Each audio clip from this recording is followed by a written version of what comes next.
आज बनवायला घेतलेला आहे खमंग असा ढोकळा। तर त्यासाठी दही घेतलेला आहे 2 ते 2.5 चमचे या मिक्सरच्या भांड्यामध्ये। त्यामध्ये 2 चमचे साखर घातली आहे, चवीनुसार मीठ आणि 2 हिरव्या मिरच्या इथं तोडून घातलेल्या आहेत आणि इथं 5 चमचे बेसन घातलेलं आहे। तुम्हाला नुसता बेसनचा नको असेल तर तुम्ही या ठिकाणी निम्मा रवा आणि निम्म बेसन देखील घेऊ शकता। त्यानंतर मी यामध्ये साधारण 3 ते 4 चमचे तेल घातलेलं आहे, आपलं स्वयंपाकाचं तेल, आणि त्यानंतर हे सगळं मी थोडंसं पाणी घालून मिक्सरला फिरवून घेतलंय।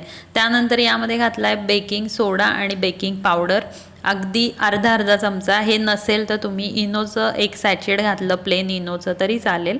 आणि आता हे जे आहे ते मी इथं कुकरचा जो डबा आहे त्याला तेल लावलेलं आहे आणि त्यामध्ये हे बॅटर जे आहे ते काढून घेतलेलं आहे। पाणी जे आहे ते ढोकळा बनवायला सुरू करायच्या आधीच मी ठेवून दिलं आहे, कारण पाणी गरम असतानाच हा जो ढोकळा आहे तो ठेवून 10 मिनटं असा हा वाफवून घ्यायचा आहे, जेणेकरून मग छान असा ढोकळा फुगून वर येतो। जर का पाणी थंड असेल आणि आपण बॅटर ठेवलं तर मग ढोकळा खालीच बसून राहतो।